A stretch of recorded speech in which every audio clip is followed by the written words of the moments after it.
Mutual ஃபண்டுக்கு ஒரு regulator செபின்னு இருக்காங்க, பேங்க்குக்கு ஒரு ரெகுலேட்டர் ஆர்பிஐன்னு இருக்காங்க, அதுக்கப்புறமா இன்சூரன்ஸ்க்கு வந்து IRDA insurance regulatory development authority அவங்க இருக்காங்க, அதுக்கப்புறமா டெலிஃபோன் ஆல் த ஃபோன்ஸ் இருக்கு இல்லையா, அது ட்ராயின்னு சொல்லிட்டு telephone regulatory authority of India. So இது எல்லாத்துக்குமே ரெகுலேட்டர் இருக்காங்க. யாருக்கு ரெகுலேட்டர் இல்லைன்னா கோல்டுக்கு ரெகுலேட்டர் கிடையாது. இப்போ தான் வந்து ரெரான்னு சொல்லிட்டு ரியல் எஸ்டேட்டுக்கு வந்து ஃபார்ம் பண்ணிட்டு இருக்காங்க, இன்னும் ஃபுல் ஸ்விங்கில் வரல.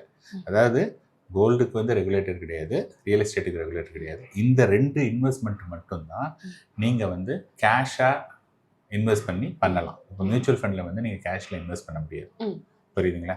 ஸோ அப்போ வந்து நம்ம என்ன பண்ணுறோம், ரெகுலேட்டர் இல்லாத 2 விஷயத்த நம்ம ரொம்ப ஸ்ட்ராங்காக நம்புகிறோம். பிகாஸ் அது காலங்காலமாக நமக்கு தெரிஞ்சிருக்கு அப்படின்னு சொல்லிட்டு. இட்ஸ் அ வெல் ரெகுலேட்டட் ஒரு என்டிட்டி அப்படிங்கிறத வந்து நம்ம நம்புறதுக்கு நம்ம வந்து யோசிக்கிறோம். ஓகேயா? இப்போ மியூச்சுவல் ஃபண்ட் அப்படின்னு பார்த்தீங்க அப்படின்னா ஒரு ஸ்பான்சர் இருக்கணும், அவங்க வந்து ஒரு கம்பெனியை ஃபார்ம் பண்ணியிருக்காங்க, அதில் வந்து பார்த்தீங்கன்னா ட்ரஸ்டின்னு வேறு இருக்காங்க. இவங்க எல்லாருமே வந்து அதெல்லாம் ப்ராப்பராக ஒழுங்காக நடக்கிறாங்க அப்படின்னு பார்த்துட்டு இருக்காங்க. இப்போ ஒரு மியூச்சுவல் ஃபண்டில் வரும்போது நிறைய திட்டங்கள் இருக்குது. இப்போ ஸ்கூலில் பார்த்தோம்னு வச்சுக்கோங்களேன், மெட்ரிகுலேஷன்னு இருக்குது, சிபிஎஸ்சின்னு இருக்குது, இன்டர்நேஷ்னல் போர்டுன்னு இருக்குது, இந்த மாதிரி நிறைய போர்டு இருக்குது. ஒவ்வொருத்தரும் நம்ம எந்த ஸ்கீமில் நம்ம படிக்க போகிறோமோ அப்படின்னா ஒவ்வொன்றுத்துக்கும் it require different skill set. ஒரு மெட்ரிகுலேஷனும் ஒரு இன்டர்நேஷ்னல் போர்டும் ஒன்றா இருக்காது.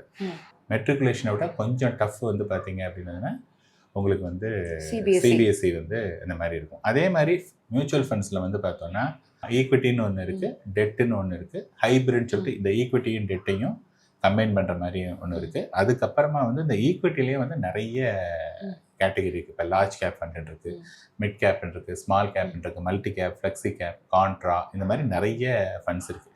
இப்போ ஃபார் எக்ஸாம்பிள் லார்ஜ் கேப் அப்படின்னு நீங்கள் எடுத்துட்டிங்கன்னா இந்தியாவில் இருக்கக்கூடிய டாப் 100 கம்பெனிஸில் 80% ஆஃப் த இன்வெஸ்ட்மெண்ட் வந்து அந்த கம்பெனியில் இன்வெஸ்ட் பண்ணிங்கன்னா it qualifies for a large gap.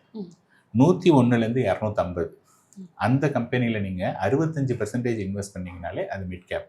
250க்கு கீழே இருக்கிறதுல நீங்கள் 65% இன்வெஸ்ட் பண்ணிங்கன்னா ஸ்மால் கேப். த ரிமைனிங் 35 எதில் வேணாலும் இன்வெஸ்ட் பண்ணலாம்.